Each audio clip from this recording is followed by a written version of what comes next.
My name is Mark Leon Goldberg. I'm the editor in chief of Global Dispatches. I host the Global Dispatches podcast, and we're recording more and more of these episodes live right here on Substack. Thanks, everyone. Thank you, everyone, for joining. Go ahead, Dahlia. Hi, I'm Dalia Abdulmunem. I'm a Sudanese activist in civil society. I am one of the many millions who had to flee my home country when war broke out, and I'm currently based in Cairo, and I'm more than happy to join today's episode with Leon. So, Dahlia, With just to give maybe some context from where you're coming from. So, you were in Khartoum when the war broke out now 2 years ago. We're speaking near the anniversary of the outbreak of the conflict. Can you just explain the process, like how you made it out and why you felt you needed to leave? I initially had no intention of leaving. I honestly believed and thought it will be over in a few days. We just have to ride out the storm, so to speak. But our house was hit by a missile, and that rendered our house, our home, as no longer safe. And when I say our, it was me and my immediate family. We were around over around 5, 6 people in the house, and so we had to seek find safety, and so we moved to the outskirts of Khartoum within day 5 of the war. And it took us around 2 days to reach the eastern region of Sudan, Port Sudan, which is now the de facto capital. And by the first week of May, we had managed, very luckily, to find a way to leave Sudan, simply because the the minute the foreign nationals were being told to evacuate by their embassies, that's when we knew we all had to leave. Those who could and can should leave. Hmm. And like I said, I'm one of the very fortunate ones that we were able to do that. We were able, to find a bus to take us out of Khartoum to Port Sudan. We managed to find seats for myself and my elderly mother on a flight that took us to Cairo, which is where I'm currently based. And it's been 2 years of absolute turmoil, and it hangs heavy on our hearts, simply because there's also the guilt factor that we got out, we're safe, but millions of others didn't, and they're still stuck in this, never ending cycle of violence, of war and conflict. And so, yeah, I now work in civic society in advocacy for Sudan. And that was never my background. Actually, I had my own small baking business. I was Hmm. making cakes and cookies. That was my thing. But I pivoted simply because I realized Sudanese voices are very hard, very rare. We're a small circle. And we need to continuously talk about Sudan, advocate for Sudan, and just post about Sudan, because no one else will. Well, thank you for sharing that story because, we in the media often refer to Sudan as the world's largest humanitarian crisis, and we, cite the number 12 million people displaced. But, you know, each one of those displacements is an individual story. So thank you for sharing yours. So, we are speaking near the anniversary of the outbreak of Sudan's civil war. And just to give listeners and viewers some really brief background, the conflict erupted essentially as the consequence of a failed democratic transition that resulted in two rival generals vying for power over the country: the head of the Sudanese armed forces, General Burhan, on one side, and the head of the paramilitary rapid support forces, Hamdan Dagalo, better known as Hemedti. The conflict has evolved in ways that you and I are sure to discuss over the course of the last 2 years. But the way things stand now is that there's fighting in many places, but for the most part, the Sudanese armed forces, led by General Burhan, control much of Khartoum and much of the east of the country, whereas the RSF controls much, but not all, of the west of the country in Darfur. And that's where I wanted to pick up our conversation today, because over the last few days, even, there has been a profound escalation of the conflict and of the humanitarian crisis in Darfur. Can you just briefly explain and to viewers what has been happening around Zamzam, a big refugee camp? What is Zamzam? And just kind of explain the dynamics there, because this is one of the most urgent situations right now in Sudan. I'll start off by saying the people of Darfur are the most vulnerable group of people in Sudan, simply because they already went through a war back in 2003, the war in Darfur. And a lot of those people who were displaced, who were made refugees and so on, were housed in these camps, Zamzam being one of them. And now what's happening, and Zamzam is in the northern part. Darfur is a huge region. It's divided into four, north, west, and east, and so on. El Fashir is the capital of North Darfur, which is where Zamzam camp is. And Al Fashir city is one of the few remaining cities and areas in Darfur not under the control of the RSF.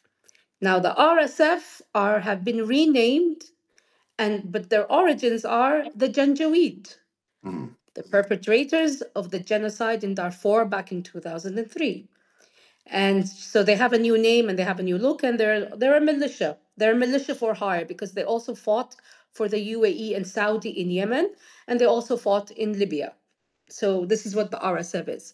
What's happening now is that Zamzam camp was housing nearly 1 million displaced Darfurians. Until yesterday, more than 400,000 had fled to safety. In a matter of 48 hours, the RSF has massacred more than 400 civilians. Like I said, these civilians are the most vulnerable. They have nothing. They are living in a camp that is reliant on aid and humanitarian assistance from aid agencies and from local volunteer groups. And so I'm reading reports, and it is makes for the most harrowing of reads, because there's also ethnic divisions in Darfur based on your tribe. Mhm. So you have tribes that are of African background and you have tribes that are of Arab background. They're all Muslim, but their ethnicity is is something that is used as a weapon against them. And the RSF is mainly made up of the Arab groups. And so they are basically massacring and committing atrocities against the majority of the Mhm. African civilians, African background civilians. End of the And day, it's they just are worth also Yeah, I mean, it's just worth maybe pointing out that many experts in mass atrocity and genocide have concluded that what the RSF is doing against ethnic Africans, the Muslim in particular, amounts to genocide. This was a declaration of determination that the outgoing Biden administration made. So yes, this is a conflict just mired in ethnic atrocity. And I just want to go back to something you said a moment ago, because you said about 1 million people in these camps around El Fasher, the largest city in North Darfur, and the one area still under the control of the Sudanese armed forces. The RSF has, over the last several days, attacked this camp, and you said something like 400,000 people are now on the move. That yes, is just in the context of displacement crises. That is an astronomical number. Like, it is. where are these people going? Across the desert to wherever they can find safety. I mean, already 9 aid workers who were part of the relief aid organization were killed by the RSF, including the head of the one of the few health clinics that were operating. So they are targeting the most vulnerable. They are targeting those who are providing help and assistance to the most vulnerable, and they're doing it with the absolute sense of they can get away with it, because accountability and justice has never been brought to the forefront. And when I say accountability and justice, because what happened back in 2003 was never, those who perpetrated all those violent acts were never brought to justice. And so this is a repeat. It's a repeat of what happened 20 years ago. And it kills me because the people of Darfur don't deserve this. They are, end of the day, they are civilians, they are farmers, they are people who just want to live in safety. And we just had the conference in London, and the final statement that was released at the end of the conference did not even mention Al Fashir, did not even mention what was happening to these civilians. These are civilians. These are not armed combatants. These are not armed militias. They are just women, men, elderly, and children. There was a report, which I don't know if it was confirmed, but that the RSF was massacring children and then was going to the mothers and telling them, we are now your men, you are ours. Mhm. As in, so there's ethnic cleansing because Yeah. they are targeting this, a certain, this, they are targeting the men and the boys. And there's genocide because a certain groups are being targeted simply based on their race and for them to be completely eradicated.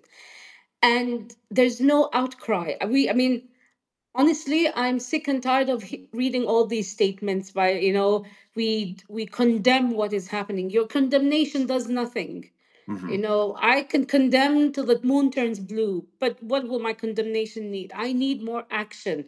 I need penalties. I need there to be, to implement the arms embargo that is has been in place in Darfur since for more than 20 years. Implement it, penalize those the countries that continuously violate this embargo and continuously supply both armies with weapons which are used against the civilians. Like, end of the day, this is a war on civilians. This is something that Yeah. people need to understand. So It's not a I war over territory, it's a war on civilians. So I actually do want to get back later in this conversation to policy options that exist to reduce the levels of violence, if not try to impose or get to some sort of ceasefire. But I do want to ask you before that about a significant recent political development as well.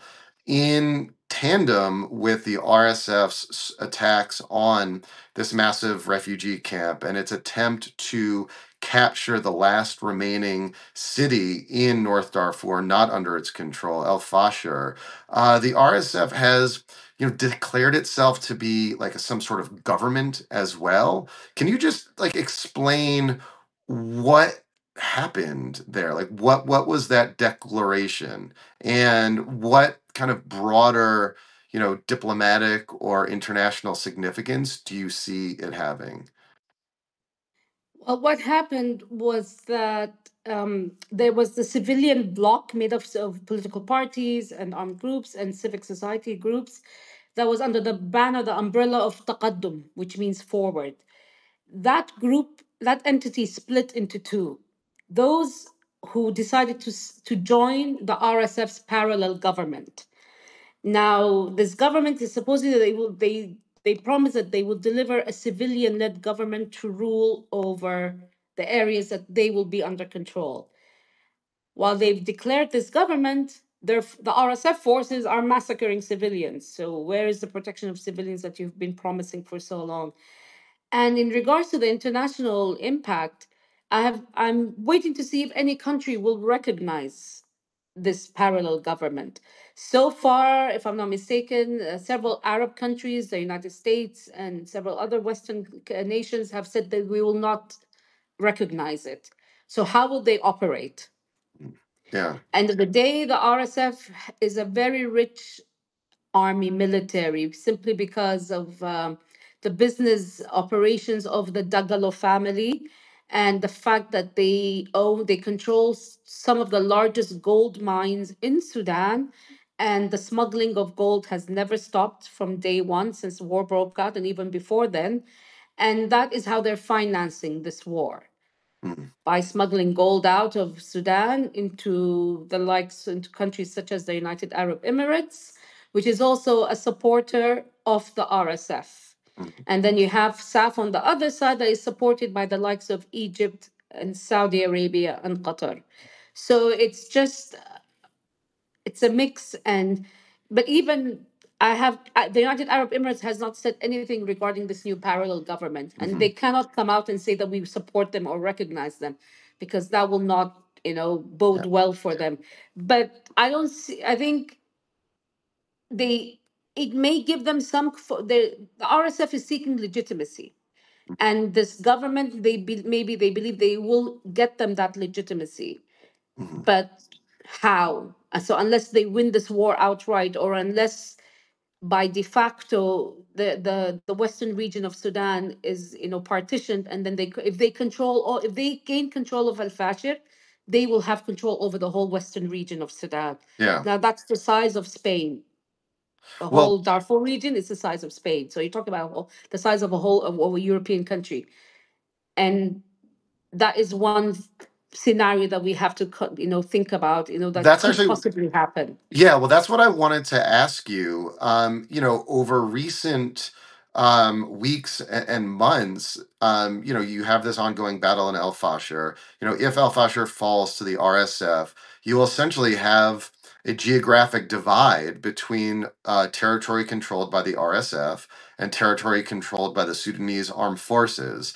And that kind of raises the prospect of a potential partition of Sudan, more or less along these battle lines. Again, with like the Sudanese armed forces controlling Khartoum and Port Sudan and parts of the south, with the RSF controlling the west in Darfur. To what extent is that scenario, possible, imaginable, and what like impact might it have? There's one important factor that we all need to consider. SAF has And when you say alliances. SAF, you're referring to the Sudanese armed The Sudanese forces. armed forces, Yeah. they have alliances with other Darfuri armies and militias. They're called the joint forces. Now, these joint forces, will they be okay with the fact that, Al Fashir can fall and be under the control of the RSF?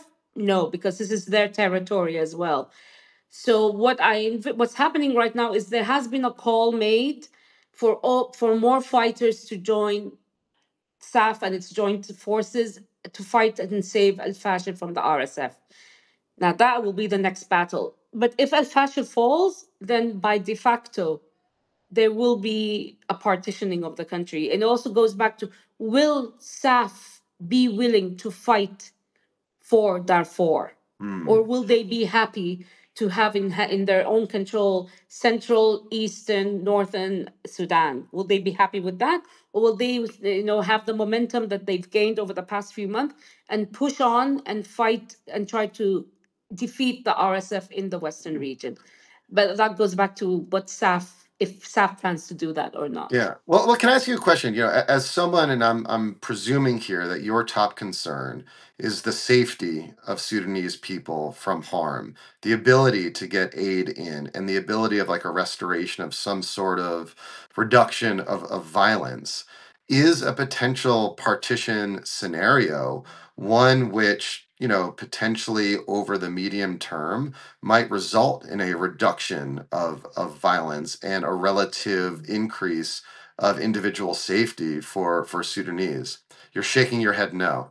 No, no, absolutely not. Simply because I know the RSF will, move into this absolute stream of violence and just committing atrocities left, right, and center. I have little faith in the RSF actually protecting civilians in any shape or form. And at the same time, we're getting all these reports of, even in the areas that have been recaptured by SAF, there has been retaliation against those they deem as, collaborators with the RSF, or, those who they deem as someone who is more pro RSF and not SAF. So the fallout is will always be on the civilians. So protection of civilians, us in civil society have been bringing it up and, talking about it, but it fell on deaf ears. No one wanted to hear about how they can, what measures needed to be put in place to ensure the protection of civilians. We couldn't even get people to agree on the creation of safe zones. And when we say safe zones, we're talking about hospitals not being hit, marketplaces not being hit, schools, churches, mosques. No one wanted Mhm. to hear that. So the protection of civilians is seen as so low on the hierarchy. The loss of lives is just collateral damage to both armies. That's something that needs to be, said out. People need to understand that people are collateral damage. End of the day, this is a game that's come down to power, who is the stronger and who will last the longest. And yeah, I mean, Yeah. So earlier you referred to a London conference that just concluded this week, focused on Sudan, that sought to raise some money for the humanitarian like response, and sought to inject some amount of political momentum around like international diplomacy around like a peace deal or some sort of reduction of violence. It delivered very little on both fronts. Can you just explain what happened at that conference? And more broadly, what can the international community do now to try to reduce violence? I mean, you alluded earlier to the fact that while this is a civil war, there are external backers of both sides, the UAE backing the RSF primarily, Egypt backing the Sudanese armed forces. Um, like how can international pressure potentially be brought to try to reduce levels of violence at this point? very little, simply because there's no incentive for any, international community member to bring pressure, to apply pressure on either the UAE or Egypt or Saudi or Iran even. There is no incentive, simply because their interests, their own interests as countries, supersede the interest of protecting civilians or ending this war. Don't forget, wars are very lucrative businesses. For some certain groups, it's a major money making business. So when you have countries like Iran and China and Turkey and Belarusia and Russia and Egypt providing, and the UAE providing and selling arms, it's a big business for them. So it's not in their interest to end this war. And at the same time, I remember last September when there was a General Assembly, meeting in the United Nations, and Mohammed bin Zayed, the UAE ruler, met with President Biden. You know, it was a golden opportunity to push the UAE in regards to their support for the RSF. The communique that was The statement that was released was basically pushing forward better relations, better security relations, better economic interest relations between the United States and the UAE. So no pressure was applied on the UAE. Same Yeah, thing with this conference. I understand that they did not invite neither the RSF nor SAF, but they couldn't even, at the London conference, there was disagreement between Egypt, Saudi, and the UAE on what the final statement would say. Egypt and Saudi were pushing for basically the protection of state institutions, i.e., the army. The UAE was against this. They were saying mhm, no. Civilian institutions, which means they're pushing for the civilian aspect. Who are the civilians? The new parallel government that was announced mm, in cahoots with the RSF. So if you can't even agree on a statement, yeah, and no pressure is being applied to you by other actors in the international arena, yeah, it's just, yeah. I mean, like the key international players here, the UAE and Egypt primarily, are both countries with deep security relationships with the United States. The Biden administration, like tried a little bit, but was distracted, in my view, all the way by other things, by the conflict in Gaza in particular, where they needed both UAE and Egypt's support. And so, though, in my view, they never pressed too hard on Sudan. It was never much of a priority. I can only imagine that kind of has dropped even further in the context of the Trump administration, which I can't imagine is doing much of anything right now. I mean, we're in the process of freezing foreign aid and closing down our embassies around the world, let alone engaging in trying to resolve a conflict like this. And that kind of brings me back to something that I know a friend of yours, Khulud Khair, told me in the first interview I did about the Sudanese armed conflict, civil war a few years ago, that Sudan is just dying from neglect. And it seems that that neglect has become even more pronounced as this conflict drags on. I mean, I understand your point about Biden being, looking into Gaza, but Gaza occurred in October. Our war broke out in April. Yeah, So there's a month in between when nothing was being done. Even the Jeddah talks were just half-hearted talks. yeah, Um, Unfortunately, I completely agree with Khulud in that sense. It's neglected, but at the same time, it's neglected that neglect will come at a very hefty cost. Geopolitically, if you look at Sudan, where we're located, access to the Red Sea, access into Central and Western Africa, the Nile, runs through Sudan. We border 7 countries. The fallout of this war will be huge, and by that, and that will happen simply because if you look at our neighbors, what's happening in South Sudan, what's happening in Ethiopia, what's happening in Chad, they're vulnerable states. They're not stable states at this moment in time, and the fallout from this war, because what happens, people cross over into borders, and then, well, let's say war erupts in South Sudan. Where will the people in South Sudan go to Sudan, which is, and so Sudan is being neglected, absolutely, but that neglect will come at a very heavy cost. And we've been saying this, you, in a way, like they say, you need to nip it in the bud from the beginning. It needs to be nipped in, and it wasn't. It was allowed to continue, and I can't envision any chance of any negotiations or peace talks being held, or actually being, applicable at this moment in time, because both armies are fully intent on crushing the other one.